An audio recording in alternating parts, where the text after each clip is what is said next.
Clara's financial struggle was more than just a series of unfortunate events. It was a journey, a path that led her to a deeper understanding of herself. As bills piled up and debts grew, she was forced to confront the reality of her situation. It wasn't just about money. It was about her choices, her impulses, and the way she viewed the world. Each step, each misstep, brought her closer to a moment of clarity, a realization that would change everything. The rain hammered against the window pane, a relentless percussion that mirrored the pounding in Clara's chest. It wasn't the storm that unsettled her, though. It was the silence, the unnerving silence of her bank account, a silence that screamed of impending doom. Her tiny studio apartment, usually a haven of mismatched furniture and half-finished art projects, had become a pressure cooker of anxieties.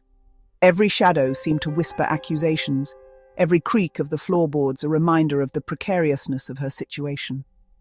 It wasn't a physical threat she faced, but something far more insidious, the slow, agonizing strangulation of her financial stability.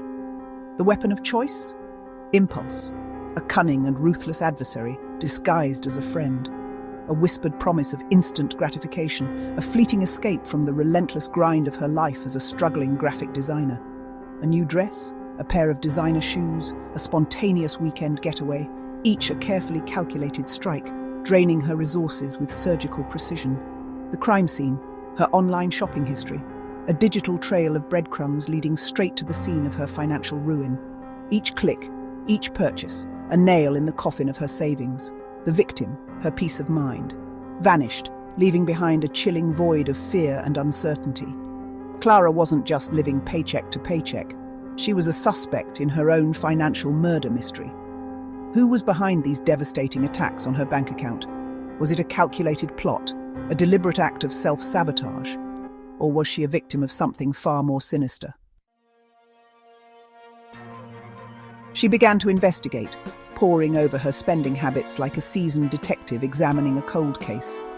She noticed the pattern, the spike in spending after a particularly difficult client meeting, the sudden urge to treat herself after a rejection.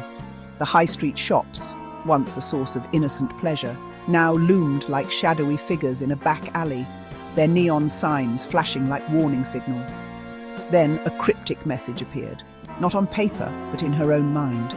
A fleeting thought, a whisper from the depths of her subconscious. You deserve it. It was the perfect alibi, the justification for every reckless purchase. But Clara wasn't convinced. There was something more to this story, a hidden layer she hadn't yet uncovered. One sleepless night, while scrolling through financial blogs, a desperate attempt to find some answers, she stumbled upon an article about behavioral economics.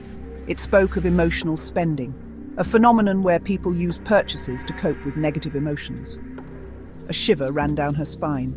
It was as if the author had been inside her head, witnessing her every struggle. The truth was a chilling revelation. She wasn't just spending money. She was trying to buy happiness, to silence the anxieties that haunted her.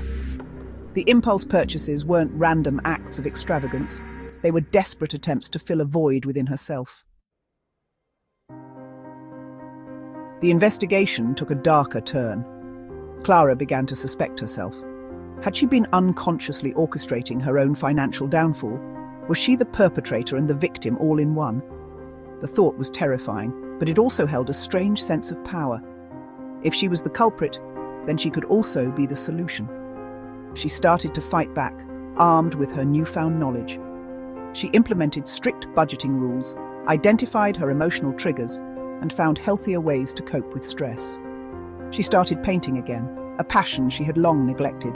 The canvas became her confession booth, a place to confront her demons and exorcise her fears. The climax arrived not with a bang, but with a quiet sense of understanding. Clara, standing in her now brightly lit apartment, looked at her bank statement. The numbers were slowly climbing, no longer a source of terror, but a testament to her resilience. The mystery was solved, the murderer unmasked.